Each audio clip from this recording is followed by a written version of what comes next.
October 7th, 2023. This is Efrat Fenigzon, and I'm here to share an update from Israel-Hamas war, which started this morning. I'm going to share some key details and concerns, mostly based on Israeli citizens' voices from the ground and based on official statements. This is a very tough day for me and for us in Israel, and it is tough for people of Palestine too, especially now that Israel is starting to attack back. This war and every war is a horrible thing for everyone involved, except for those who get rich from it, right? This morning, around 6 a.m., around sunrise, hundreds of Hamas terrorists, at least 300, breached the border fence in multiple places, completely unimpeded, leading to terror attacks and kidnappings in Israeli towns or villages. The terrorists infiltrated a significant number of dry land outposts, as well as a naval infiltration point in Zikim. As we speak, Israel is actively engaged in combat in 22 outposts. This is from the IDF statement, the official statement. The attacks have already resulted in over 100 casualties and more than 100 kidnaps of Israeli citizens. In one village, 50 Israelis have been taken hostage, leaving people locked in shelters for long periods of 8 to 9 hours without rescue. By the way, the 100 kidnappings is not the official number. It's what we hear from people on the ground. I think official numbers talk about 30 or 40 people, but we know there are more. In some places, the terrorists were burning the village and people didn't know if to leave the shelter and surrender or stay and pray for the fire to not reach them. Many young people who were in a big outdoor party near the Gaza envelope villages were attacked there. Some ran away, some were injured, and some are still missing. Apparently, Israeli defense forces that were supposed to be around Gaza were placed around the West Bank because of security concerns, so that the Gaza envelope was left unoccupied with military. They say around 60 to 80% of that area was left without the IDF forces that were supposed to be there.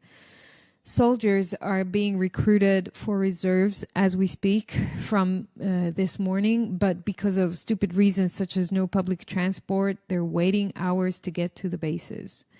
Mainstream media, this is an interesting point, apparently admits that IDF spokesperson is forbidding them to tell the complete truth about what's happening, highlighting a lack of transparency. And this is to the Israeli citizens. I'm not even talking about overseas. I'm talking about to the people of Israel here. For hours and hours, the reports that came from the mainstream media were completely lacking, and people started to rely mostly on the news from each other, from people on the ground.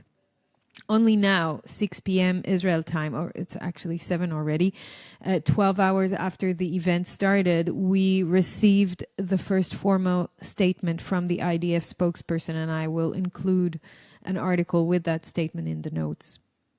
A year ago, there was a military operation in Gaza to prepare for such events, and ongoingly there are trainings for these kind of scenarios.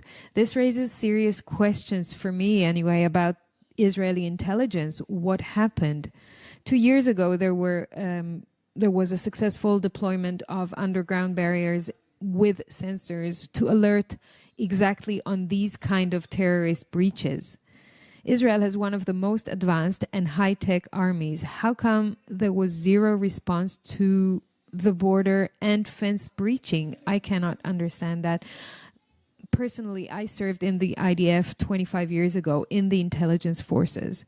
There's no way, in my view, that Israel did not know of what's coming. A cat moving alongside the fence is triggering all forces. So this? What happened to the strongest army in the world? How come border crossings were wide open? Something is very wrong here. Something is very strange. This chain of events is very unusual and not typical for the Israeli defense system. With the recent normalization efforts of Israel and Palestine led by Saudi Arabia, I wonder whether a prisoners exchange deal is something that could only be seriously considered by Israel if a shocking event like that happened.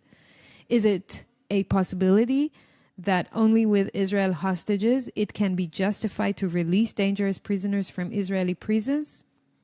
I don't know. Mainstream media reported that Deputy Hamas leader Salah al-Aruri suggests using Israeli prisoners for leverage in negotiations. So maybe. A point about the situation in Israel in the past few years, which I want to make, is related to, and those who follow me know that there's a general sense of insecurity in Israel. There's political and social instability and unrest. Public funds are being misused on agendas such as COVID, climate, judicial reform, abolishing cash, and many more. The current government is highly corrupt in my view, while the previous one was no better. I don't care about having a popular opinion. I care about exposing evil forces wherever and whomever they are. So to me, this surprise attack seems like a planned operation on all fronts. This is a failure to protect the people of Israel, for sure. Perhaps the biggest failure since the Yom Kippur War exactly 50 years ago, if not bigger. By the way, is it a coincidence it's exactly 50 years ago, almost on the day? The Yom Kippur War was on October 6, 1973. If I was a conspiracy theorist, I would say that this feels like the work of the deep state. It feels like the people of Israel and the people of Palestine have been sold once again to the higher powers that be. At the same time, this is still very, very difficult to fathom.